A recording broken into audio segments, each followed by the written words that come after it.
Hello friends, আজকে নিয়ে চলে এসেছি আলু পটল দিয়ে ছানার তরকারি। এই দেখুন, ছানাগুলো ভেজে রেখেছি। আমি বাড়িতে দুধ ফুটিয়ে নিজে ছানা তৈরি করে তারপরে সেই ছানাগুলো জল ঝরিয়ে পিস পিস করে কেটে ভেজে রেখেছি। এই দেখুন, পটল ভেজে রেখেছি, আলু ভেজে রেখেছি। দেখুন, মশলার মধ্যে নিয়ে নিয়েছি আদা, জিরে, লঙ্কা, টমেটো। এই দেখুন, আমার পেস্ট করা হয়ে গেছে। আর এদিকে কাজু বাদাম আর পোস্ত আমি পেস্ট করে নিয়েছি। আমি কড়াই বসিয়ে দিয়েছি। কড়াইয়ে পরিমাণ মতো সর্ষের তেল দিয়ে দিলাম। সর্ষের তেল গরম হলে ফোড়ন হিসাবে আমি শুকনো লঙ্কা, 5-7টা এলাচ থেতো করে, তেজপাতা আর গোটা জিরে ফোড়ন দিয়ে দিলাম।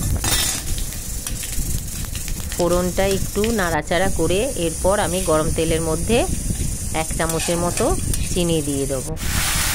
এরপর আমার বেটে রাখা আদা, লঙ্কা, গোটা জিরে, টমেটোর পেস্ট দিয়ে ভালো করে মশলাটা তেলের সঙ্গে কষিয়ে নেব।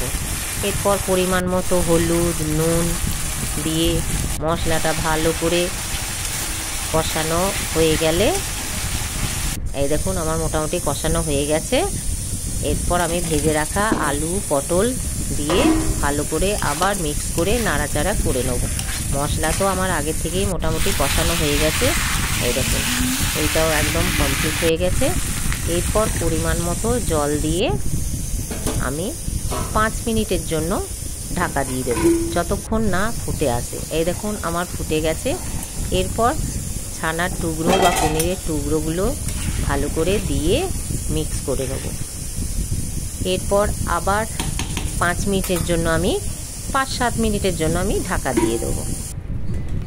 5-7 মিনিট পর খুলে এই দেখুন, দেখছি আমার রান্না মোটামুটি হয়ে গেছে।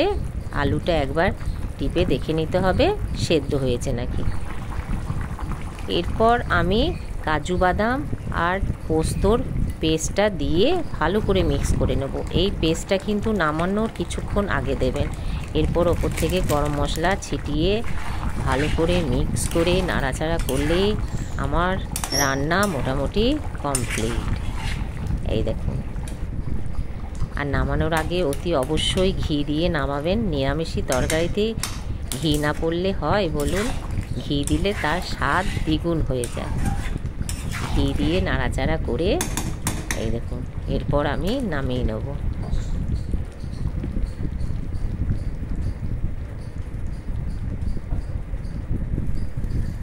এই যে আমার রান্না কমপ্লিট হয়ে গেছে, আলু পটল দিয়ে ছানার তরকারি।